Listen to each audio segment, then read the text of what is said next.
Bienvenue dans le podcast TDAH Mom and Kids, le podcast qui te donne les meilleures stratégies pour retrouver la sérénité avec ton enfant TDAH. Mon objectif est de te soutenir, toi la maman qui œuvre dans l'ombre et souvent dans la solitude pour offrir le meilleur à ton enfant. Comment relever les défis de l'éducation d'un enfant TDAH sans sombrer soi-même? C'est tout l'enjeu de ce podcast. En 2008, quand on a diagnostiqué mon fils aîné d'un TDAH, j'étais seule, désespérée, j'ai souffert de sa différence, mais aussi du rejet, du regard des autres et de la pression scolaire, jusqu'à en faire un burn-out maternel. Je ne veux plus que les mamans finissent à terre. C'est mon moteur pour t'offrir ici un espace safe où tu seras entendue, tu seras comprise et soutenue. Je te partagerai à la fois mes 21 ans d'expérience de maman, mais également mon expertise de naturopathe et formatrice. Ici, pas de blabla. Seule ou avec mes invités, j'irai droit au but pour te partager mes pistes de réflexion afin que la sérénité revienne dans ton foyer. Car j'ai un rêve pour toi, la maman de haut niveau.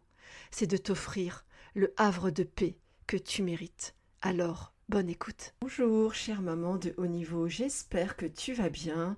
Aujourd'hui, on aborde la 5e partie de mon histoire de maman. Si tu n'as pas encore écouté les 4 épisodes précédents, je t'invite à le faire avant d'écouter celui-ci. Avant d'entrer dans le vif du sujet, je te rappelle que ma formation TDAH Serenity est actuellement ouverte, alors profites-en. Il s'agit d'une formation complète pour t'aider à apaiser ton enfant tout en retrouvant ta sérénité de maman. Elle est en promotion pendant encore quelques jours. Tu trouveras toutes les informations grâce au lien que je t'ai mis dans la description de cet épisode de podcast. Dans le dernier épisode, je t'ai raconté que lorsque mon fils rentre des Comores, surprise, il a une révélation concernant son avenir professionnel. Lorsqu'il m'informe qu'il sait désormais ce qu'il veut faire de sa vie, je suis évidemment à la fois surprise et soulagée, et j'imagine qu'il y a probablement un lien, peut-être, avec son voyage. Je vous laisse imaginer mon impatience de découvrir. Alors vas-y, raconte-moi. Et là, il m'annonce fièrement qu'il veut être militaire. Quoi? Militaire? Mais tu plaisantes, j'espère. Mais pourquoi faire? Pour être militaire, me dit-il en souriant. Alors là, je tombe des nues. Et je me dis que finalement, quand il était dans le flou, c'était peut-être pas si mal. Et là, je lui dis, non mais je suis pas d'accord du tout en fait. Non mais moi attends, j'ai pas galéré toutes ces années pour que tu deviennes de la chair à canon. Ah mais certainement pas. Moi j'ai pas signé pour ça, pas du tout. Je suis sidérée. Et je me dis, non mais j'espère que c'est juste le décalage horaire en fait. Il est un peu fatigué et puis il va retrouver son esprit. Non, c'est pas possible. Mais les jours passent et je le relance et je lui dis, parce que comme mon fils c'est un enfant qui aime beaucoup l'humour, je lui dis, non mais tu déconnes en fait, tu me charries, tu veux pas être vraiment militaire. Mais il me confirme que si. Alors là je suis, comment vous dire, dépitée. Et je me souviens, je m'en prends carrément à son père, qui passait dans le coin, qui avait rien demandé. Parce que son père, figurez-vous, que c'est un ancien militaire. Et je lui dis, mais tout ça c'est de ta faute, hein. Alors chanter les louanges de l'armée, voilà le résultat maintenant, hein. Tu riras moins quand on annoncera le pire. Mon mari ne semble pas trop réaliser. Comme à chaque fois, il a un coup de retard sur moi. Bref, je n'ai jamais eu aucune appétence pour la violence, alors savoir que j'avais enfanté d'un potentiel tueur légitime, ça me rendait fou. Ça me rendait folle plutôt. Alors oui, vous allez me dire, comme son père me l'a dit, que tous les militaires n'ont pas ôté la vie de quelqu'un, lui-même d'ailleurs n'a jamais fait ça, mais le problème c'est qu'un militaire, ça exécute, hein, donc ça ne choisit pas ses fonctions ni ses missions. Voilà, si on l'envoie à l'autre bout du monde dans une guerre, il va pas leur répondre non, très peu pour moi, voilà. Et puis évidemment, avec le cerveau TDAH de mon fils, j'observe que plus je m'y oppose et plus il est déterminé.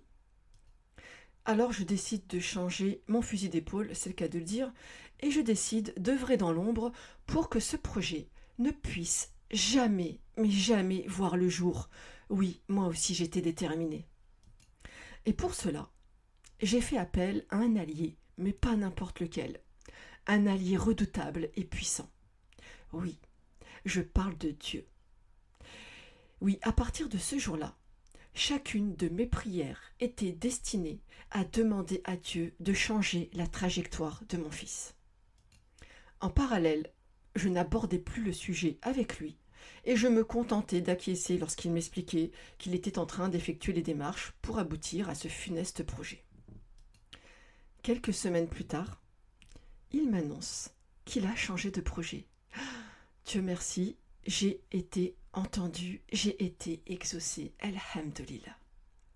Oui, j'avais été soulagée d'apprendre que finalement, après être tombé sur une vidéo YouTube, il a un projet beaucoup plus excitant à ses yeux. Il veut devenir garde du corps. Oui, alors évidemment, il a toujours des choix un peu originaux. Garde du corps, oui, pourquoi pas, je n'en connais pas personnellement. Bon, je me dis juste que j'espère qu'il ne sera pas le garde du corps d'un sale type à qui tout le monde veut la peau, mais je me dis que c'est déjà plus safe que l'armée. Il a déjà fait ses recherches, il m'explique qu'il existe une école réputée dans le sud de la France qui forme l'élite des gardes du corps, mais pour cela, il doit d'abord cumuler de l'expérience dans la sécurité. Donc la première étape, pour lui, va consister à effectuer 6 mois de formation pour obtenir sa certification dans la sécurité. Et là, je suis abasourdie par le fait qu'il effectue toutes les démarches seul, administratives, etc. Il effectue tous ses rendez-vous, à aucun moment il ne me sollicite, c'est son projet et il s'en occupe tout seul. On voit que c'est un homme déterminé, il est vraiment à fond dans son projet. Et oui, quand je pense encore à ces enseignants qui me répétaient sans cesse qu'il n'était pas du tout autonome et qu'il ne le sera probablement jamais, eh bien aujourd'hui j'avais la démonstration qu'ils s'étaient tous bien plantés. Nous sommes fin août 2020, il s'apprête à effectuer sa première journée de formation. Alors, je ne vous cache pas que je suis stressée, car il n'a jamais aimé l'école, et je me demande comment il va supporter le fait de renouer avec l'apprentissage et le fait aussi de devoir rester assis toute la journée. Alors évidemment, lorsqu'il rentre de cette première journée, je lui saute dessus pour savoir comment s'est déroulée sa journée, et il se contente d'un bien. Voilà, je n'en saurai pas plus pour le moment. Et je connais très bien mon fils, je sais que c'est inutile de perdre mon énergie à lui tirer les verres du nez, il va revenir lui-même pour me donner tous les détails.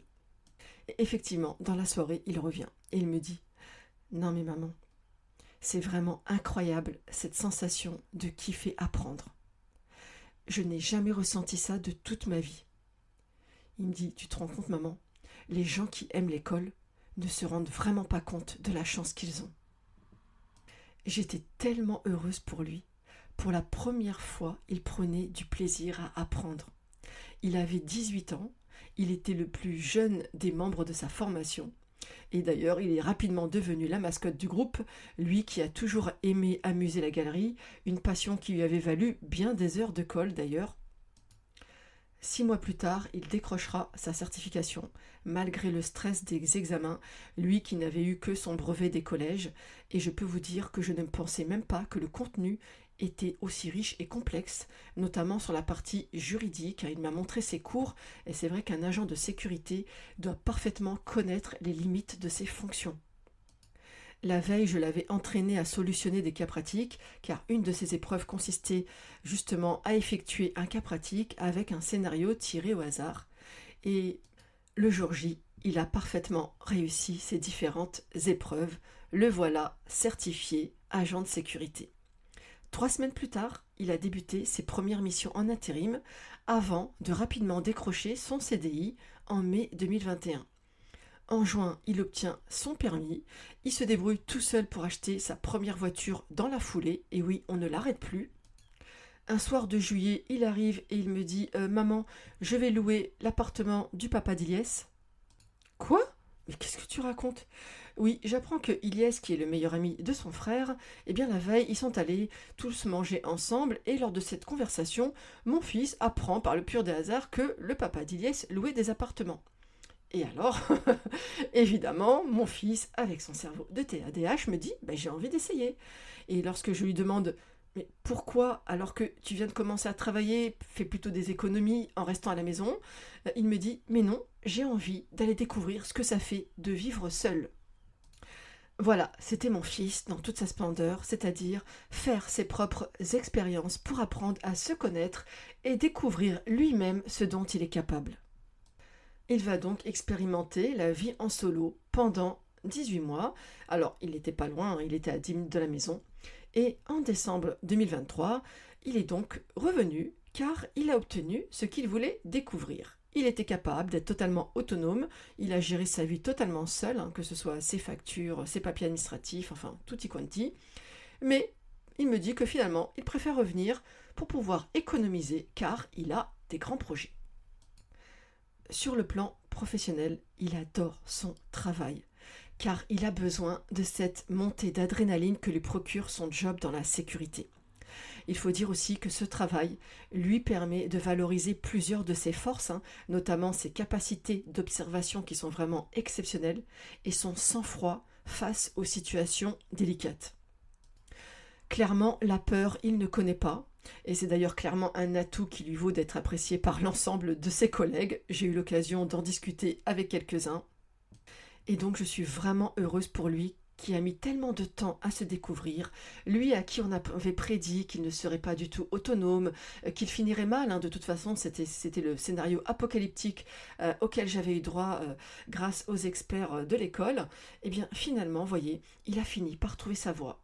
Et voyez comme quoi, quand on patiente, tout finit par arriver à point. En parallèle de son activité professionnelle, il se découvre une passion pour le JJB, oui, le Jiu-Jitsu brésilien, qui est un sport de combat basé sur des techniques de contrôle et de soumission au sol. C'est un sport très physique et très exigeant, et je suis vraiment heureuse qu'il ait enfin trouvé un sport qui le passionne, parce qu'il a toujours été doté de capacités physiques avantageuses, mais il n'arrivait pas à trouver un sport vraiment qui le bottait. Donc enfin, il peut mettre à profit sa puissance et sa résistance physique dans un sport, et à l'heure où je vous parle, il s'apprête d'ailleurs à faire ses premières compétitions avec un seul objectif, revenir avec une médaille. Voilà, c'est avec un peu d'émotion que je clôture cette série sur mon parcours de maman. Aujourd'hui, mon fils est un jeune homme de 21 ans, bien dans sa tête et dans son corps. Je suis très fière de son parcours. On s'est battu et finalement, on a obtenu les fruits de tout ce que nous avons mis en place. De mon histoire, je veux que tu retiennes une chose essentielle, c'est que le meilleur est à venir, à condition d'agir. Car oui, ne lâche rien, chère maman, car ta mission, c'est de planter des graines durant ce voyage parental avec ton enfant TDAH. C'est-à-dire que tu dois soutenir ton enfant, faire équipe avec lui malgré les obstacles que vous allez rencontrer. J'ai compris une vérité essentielle à travers mon combat. C'est que toi, la maman, tu as un super pouvoir qui est décisif sur l'avenir de ton enfant TDAH. C'est celui de l'aimer inconditionnellement, tel qu'il est, avec sa lumineuse singularité. Et c'est dans ton amour et dans ton regard que ton enfant va construire sa confiance et son estime de lui. Tu es sa citadelle, et ton amour sera son refuge au milieu du chaos. Alors, chère maman, ne laisse personne détruire le lien unique et magnifique qui te lie à ton enfant, car c'est ce lien qui va nourrir son âme et lui donner les clés de sa résilience. Voilà, c'est la fin de cet épisode. Si tu l'as apprécié, n'hésite pas à me laisser 5 étoiles et un commentaire, et je te dis à la semaine prochaine.